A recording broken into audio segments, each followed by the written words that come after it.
It all began in a small, quiet village, nestled deep within the hills, far away from the bustling cities. The air was thick with the scent of pine and earth, and the sounds of nature were constant companions for those who lived there. For many years this village had been a place of peace and serenity, where the simplest of lives were led. But as with all peaceful places, darkness sometimes crept in unnoticed. The story revolves around a woman named Leela, who came to the village many years ago as a young girl. She arrived with nothing but the clothes on her back and a dream in her heart. Orphaned at a tender age, Leela had been sent to work as a maid in the grand house of the Rookwood family, a wealthy and influential family in the village. The house stood on a hill, far from the village center, with its stone walls, high windows, and elaborate gardens. It was a place of power, but little did the villagers know, it also held a great deal of sorrow behind its walls. Leela was quiet, shy, and easily overlooked. But the Rookwood family took her in, or so it seemed. They had no children of their own, which made Leela's presence in their home all the more significant. The Rookwoods had always longed for a child, but after many years of trying, they had settled into their lives without one. Their home was one of luxury, but it was also one of isolation, where secrets festered.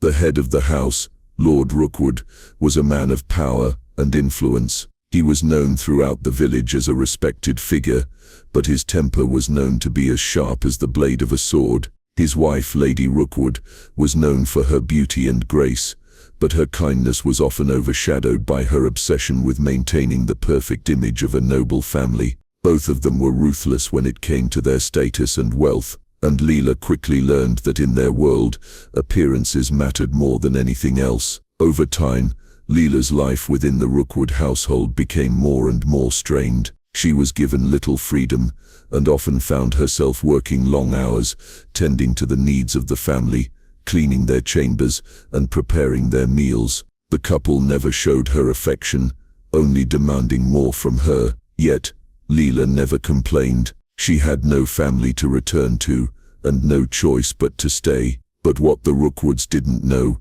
was that Leela, although silent and obedient, had a mind that was sharp, a heart that could feel the deepest of sorrows, and a soul that had begun to grow darker by the day. It wasn't long before Leela noticed something strange. The couple had grown old without ever having a child of their own, but there was a rumor that had long circulated in the village. It was whispered among the villagers that Lady Rookwood had once been pregnant, many years ago, but the child had mysteriously disappeared. No one spoke of it openly, but those who knew said that the child had been taken from them. There were even darker whispers that suggested the child had been taken for a reason, that it had not been lost, but rather disposed of. Leela could never confirm these rumors, but she couldn't shake the feeling that something sinister was at play within the Rookwood household. Over the years, she had witnessed odd behaviors from both Lord and Lady Rookwood, strange rituals behind closed doors, and unexplained disappearances of the household's servants. These secrets were buried deep, but Leela's curiosity only grew, and with it a burning desire to uncover the truth. One evening, while cleaning the grand library, Leela stumbled upon a small hidden compartment in the wall. It was a delicate thing, barely noticeable, but her keen eyes spotted it as she was dusting the shelves. She carefully opened the compartment and found a bundle of letters tied together with a piece of ribbon. The letters were old, yellowed with age, and written in a hand she did not recognize. They were addressed to Lady Rookwood, and they told a story that chilled Leela to her very core. The letters spoke of a child that had been born under mysterious circumstances, a child that was supposed to bring power to the Rookwood family. The letters were filled with vague references to dark pacts, promises made in exchange for wealth and influence, and a desperate desire for a perfect bloodline. But one letter stood out from the rest. It was written in haste, the ink smeared as if the writer had been trembling as they wrote. "My dearest Marjorie," the letter began, "the time has come. We can no longer wait. The child must be sacrificed to ensure the bloodline remains strong. If you want the power you crave, If you wish for the wealth that will put your family above all others, then this is the price you must pay." The letter continued in disturbing detail, outlining the steps to be taken to ensure that the Rookwood family's bloodline was pure and untarnished by weakness. And then, it described the terrible fate of the child, a child that according to the letter was never meant to live. It was a part of something much darker, something that had been woven into the very fabric of the Rookwood family's history. Leela's heart raced as she read the words. The chilling reality began to settle in, and she knew that the Rookwoods had done something unspeakable to their child, a child who was never meant to grow up. But what had happened to the child? Had they truly disposed of it, as the rumors suggested, or had something else been done to silence the evidence? The answers were just out of reach, but Leela couldn't stop herself from digging deeper. She began to sneak into the Rookwoods' private chambers, searching for more clues. It wasn't long before she found a journal hidden in Lady Rookwood's personal desk. The journal was locked, but after several attempts, Leela managed to pry it open. Inside, the pages were filled with the twisted thoughts of a woman obsessed with power, obsessed with maintaining control over everything, including the very blood that ran through her veins. As Leela read, she found the confirmation she had been dreading. The child, the one who had been so deeply wanted, was not taken by accident. It was a deliberate act, a sacrifice, made in a desperate attempt to secure the Rookwood family's dominance. But the ritual had gone terribly wrong. Leela knew she could never look at the Rookwoods the same way again. The couple who had once seemed like nothing more than a wealthy, powerful family had revealed themselves to be monsters in disguise. And as she began to piece together the fragments of their dark past, something within Leela began to shift. The desire for justice, for vengeance, began to grow in her heart. She had spent years serving them, watching their cruelty from the shadows, but now it was time for her to take control of her own fate, and she would have her revenge, no matter the cost. As the days passed, Leela's obsession with the Rookwood's dark secret grew. The once dim spark of curiosity that had flickered in her heart now roared like a wildfire. The more she uncovered, the more she felt the weight of her own growing rage. The once familiar and unshakable comfort of being a silent maid in their home was fading, replaced by a storm of plans and desires for retribution. She was no longer the quiet, obedient servant. The woman who had entered this house with nothing but fear was now a woman with purpose, driven by a thirst for justice, or perhaps something darker, revenge. The final straw came one rainy night in late autumn, when Leela overheard a conversation between Lord and Lady Rookwood. The storm outside howled against the windows as the couple, unaware of Leila's presence in the hallway, spoke in hushed voices. Their conversation was casual at first, but then it shifted to the past, to the child that had vanished all those years ago. "Do you think she would have survived?" Lady Rookwood asked, her voice trembling slightly as if recalling a long-lost memory. "I'm not sure," Lord Rookwood replied coldly, as if the entire matter meant nothing to him. "But we did what was necessary, Marjorie, and look where it's brought us. The family is stronger now. The power is ours." A bitter laugh escaped Lady Rookwood. "But at what cost, Charles? The bloodline, the legacy, it's tainted. The curse of that night will never leave us." Leila's heart raced as she pressed herself against the wall, trying to remain undetected. It was clear now. The child, the one that had been sacrificed, was not merely a casualty of fate. It had been a deliberate act to ensure that the Rookwood's bloodline would stay pure, but at a horrific price. The ritual had been a failure. The child was gone, but the curse lingered, and now the Rookwoods were paying for it in ways they could never fully understand. Leila didn't know whether to be repulsed or intrigued. The mixture of guilt and ambition in Lady Rookwood's voice was impossible to ignore. And then it hit her. The Rookwoods' obsession with their bloodline, their dark rituals, the unspoken tragedies. It wasn't just about power. It was about control, about maintaining a perfect image, no matter the cost to human life. From that moment on, Lila knew what she had to do. She could no longer allow the Rookwoods to live in their own twisted bubble, insulated from the consequences of their actions. She couldn't let them continue their reign of terror over the village, nor could she stand idly by as they carried on their legacy of abuse and cruelty. The time for silence was over. It was time for the Rookwoods to pay for the lives they had destroyed. But Lila was no fool. She knew that revenge, especially against those with as much power as the Rookwoods, had to be carefully calculated. She needed patience. She needed a plan. And above all, she needed to be as elusive as the shadows she had once hidden in. The Rookwoods would never suspect that their beloved Maid, the one they treated with contempt and indifference, was the very one who would bring their downfall. Lila began to make subtle changes in her behavior. She became more confident, more aware of every move they made. She paid attention to their routines, their weaknesses, their habits. At night, while the Rookwoods slept soundly in their chambers, Lila would often slip into the library to read the journals and letters she had found, piecing together more of their dark history. Her knowledge of their secrets deepened, and with it her resolve to end their reign. But it wasn't just the Rookwoods' past that Lila was interested in now. She had learned of a young woman named Sarah, a woman who had once been close to the Rookwoods, but who had mysteriously disappeared years ago.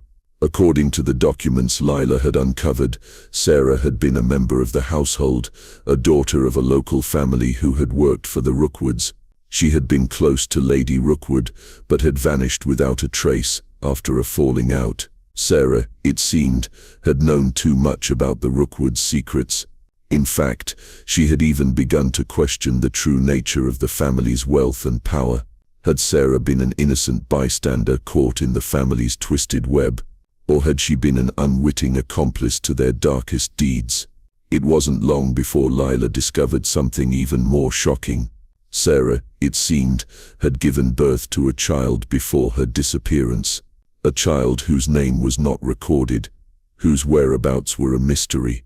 The Rookwoods had tried to erase all trace of her, but Lila's investigation into Sarah's disappearance led her to a horrifying discovery.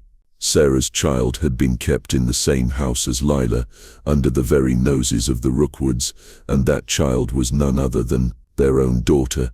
The very same child who had been lost, taken away in the wake of the tragic events that had haunted the family for so long. Lila couldn't believe it at first. She had worked in the house for years, but the Rookwoods had never spoken of their daughter's existence. It seemed that everything had been carefully erased, hidden away like a deep, painful wound. And now, Lila realized, the child was not just a victim of the Rookwoods' twisted bloodline. She was a part of it, a pawn in a much larger game of deceit, and perhaps the key to Lila's revenge. But how could Lila use this knowledge? How could she make the Rookwoods pay for what they had done without revealing her own hand? Her mind raced with possibilities. There was one thing Lila knew for sure: she had to act quickly. The Rookwoods were vulnerable, their past sins haunting them at every turn. And now, with the revelation of their lost daughter, Lila had the ultimate weapon. It was time to set the stage. Lila would make the Rookwoods face the truth they had spent so many years burying. She would make them see the consequences of their actions, and she would use their own flesh and blood to do it. The days that followed were filled with tension as Lila began her final preparations. The Rookwoods remained blissfully ignorant of the storm that was quietly brewing beneath their roof. The house, which had once felt like a prison to Lila, now seemed like a stage for something far darker. The Rookwoods' world was about to collapse, and they would never see it coming. Lila knew that she could not confront them directly. A single misstep could ruin everything. She had to be clever, subtle, the perfect illusionist. She began by gaining the trust of both Lord and Lady Rookwood, deepening her place in their home, until they depended on her even more. Lady Rookwood, ever the perfectionist, began relying on Lila to manage even more of the household duties, giving her access to the family's private spaces. She would come to Lila for comfort, for advice, and Lila took full advantage of it. During one of their late-night talks, Lady Rookwood mentioned her regrets, her guilt over the death of the child, and how the family had never truly recovered from it. There was something broken in her voice, something that Lila had never noticed before. For a brief moment, Lady Rookwood seemed like a woman, a human being, struggling with the weight of her actions. But Lila, ever the patient observer, saw the truth behind the mask of guilt. The regret was not for the child itself, but for the consequences they had faced. The family had suffered because they were not as untouchable as they thought. They had let the past haunt them, let it unravel everything they had worked so hard to build. And for Lila, that was the key. The Rookwoods feared the truth. They feared what had been hidden for so long, buried deep in the past. Lila, however, would make sure they would never be able to forget it. She began to work on her plan meticulously. She knew she couldn't bring Sarah back. The woman had disappeared, and there was no telling where she had gone. But there was something far more dangerous than resurrecting the past, revealing it. Lila began leaving small, carefully placed clues for the Rookwoods to find, clues that would force them to confront the truth about their child, about their own bloodline. It was subtle, almost too subtle, but it was enough. The first clue came in the form of an old yellowed photograph that Lila had found hidden in Sarah's belongings, tucked away in a drawer that hadn't been touched in years. It showed Sarah as a young woman, smiling and holding a baby in her arms. The baby's face was blurred out, as if someone had deliberately tried to erase it. But Lila knew who that child was. It was the child they had never spoken of, the one they had discarded in the name of power and control. Hey. She placed the photograph in a spot where Lady Rookwood would easily find it, on the vanity in her bedroom, beneath a pile of untouched letters. When Lady Rookwood found it, she was stunned, her breath catching in her throat as she stared at the faded image. Her hands trembled as she picked it up, and for a moment, Lila could almost hear the thoughts racing through her mind. Had she known? Had she truly forgotten? Or was it something she could no longer bury? The next night, Lila overheard a conversation between Lady Rookwood and Lord Rookwood, one she was not meant to hear. Lady Rookwood was in tears, whispering frantically to her husband. "What is it, Marjorie?" Lord Rookwood's voice was cold, distant. "What's bothering you?" "I found it," Lady Rookwood replied, her voice breaking. "The photograph of Sarah with the child. Why didn't we ever speak of it? Why did we hide her away?" Lord Rookwood's voice grew darker, because it was the only way to protect ourselves, to ensure the future of the family. We couldn't let anyone know.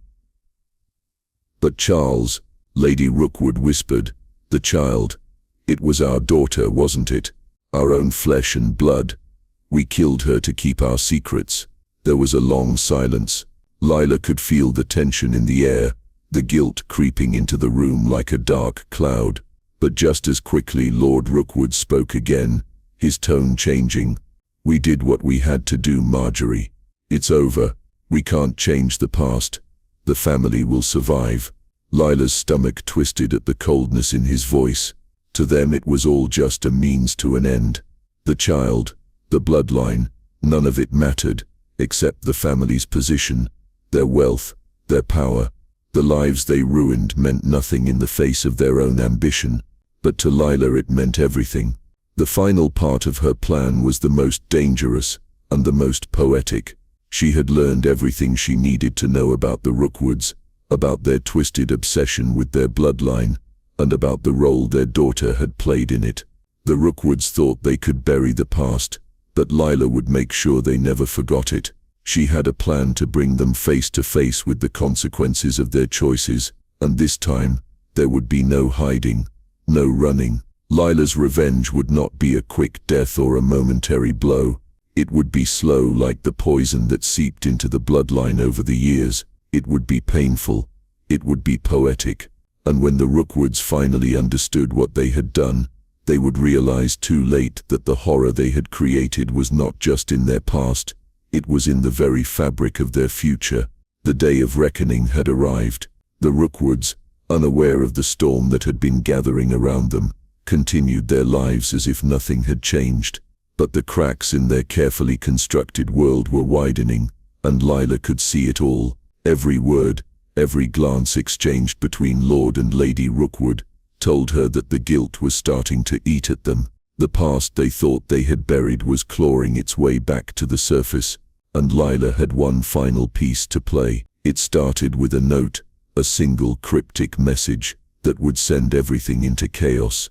Lila had written it herself, and it was the last thing the Rookwoods would ever expect. She carefully placed it on Lady Rookwood's pillow, knowing that she would read it first thing in the morning. The note was simple, but its meaning was unmistakable. The sins of the past never stay buried. The child you discarded has returned. She has found her place, and she has come to claim what was taken from her. Lila watched from the shadows as Lady Rookwood read the note, her face paling as she gripped it tightly in her hands. Her breath came in short, panicked gasps, and she quickly ran out of the room to find her husband. Lila could see the fear in her eyes. It was as if the walls of the house had suddenly begun to close in on them, but the truth could not be escaped. Not this time. Lord Rookwood was equally horrified when he saw the note. His reaction was one of anger, of course, but there was also something else beneath his rage. A sense of dread. He knew that the family's dark past was about to be exposed. The secrets, the lies, and the cruel actions they had taken to maintain their power were no longer just whispers in the shadows. They were alive now, manifesting in front of them. The night before, Lila had carefully prepared the final stage of her revenge. She had gone to the kitchen and prepared a meal, one that would be unlike any other the Rookwoods had ever eaten. She cooked with an eerie precision, using ingredients from the family's own garden, herbs, vegetables, and meats that were part of the very home they had tried to keep secret. The meal she had prepared, however, was not for them. It was for the ghosts of their past, for the child they had discarded, and for the twisted legacy they had tried to erase. As she set the table, she could already hear the footsteps of Lord and Lady Rookwood approaching the dining room. They were frantic now, questioning each other, trying to make sense of the impossible message that had been left for them. But Lila was ready. The time had come for them to see the truth with their own eyes. When the Rookwoods entered the dining room, they were met with a sight that chilled them to their core. The table was set for 3, but the third plate, the third setting, was not for any guest. It was for the child they had never acknowledged, the child they had tried to destroy, the child whose name was forgotten, but whose blood ran through the very veins of the house. Lila stood in the corner, watching as they took their seats. She had placed the final piece of the puzzle before them, the dish they had prepared, the food that would tie everything together. The meal was a strange blend of delicacies, each one symbolic of the family's sins, a perfect, twisted reflection of the family itself, beautiful on the outside, but deeply flawed and corrupted on the inside. Lord Rookwood was the first to speak, his voice trembling with unease. "What is this, Lila? What kind of game are you playing?" Lila didn't answer at first. She simply stood there, watching them as they picked at the meal. The fear in their eyes grew with each bite, with each passing second. It was then that Lady Rookwood spoke, her voice barely a whisper. "I know what you've done," she said, looking at Lila with a mixture of fear and disbelief. You've brought her back." Lila's gaze didn't waver as she stepped forward. "No, Lady Rookwood, you did this. You and your husband. This child, this family, this nightmare, is the result of your own choices. You thought you could bury the past. You thought you could escape it. But you can't. No one ever can." Lord Rookwood stood up suddenly, his face twisted with anger. "You're insane. This isn't real. There's no child, no ghost. You're playing some cruel trick." Lila's lips curled into a faint smile. "Oh, but there is a child. Your daughter, the one you never acknowledged, the one you discarded for the sake of power. She has returned, just as I said." With those words, Lila turned and walked toward the door. She knew the time had come to leave them alone with their guilt, their horror, The truth was now out in the open, and the Rookwoods could no longer escape it. They were trapped, not in a room, but in the web of their own making. As Lila stepped out into the dark night, she could hear the screams of the Rookwoods behind her, but she did not turn back. She knew they would never escape the consequences of their actions. They had brought this upon themselves, and now they would have to face it. In the end, Lila's revenge was not in death or violence. It was in the truth, the brutal exposure of the family's darkest secrets. The Rookwoods, once proud and untouchable, had been brought low by their own sins. Their legacy had been destroyed, not by an outside force, but by the very blood that ran through their veins. As Lila disappeared into the night, she felt a sense of peace wash over her. The family who had tormented her for so long had been made to face their darkest fears, and in that moment, Lila knew she had done what she had set out to do. She had avenged the child who never had a chance, and she had ended the Rookwoods' reign of cruelty once and for all.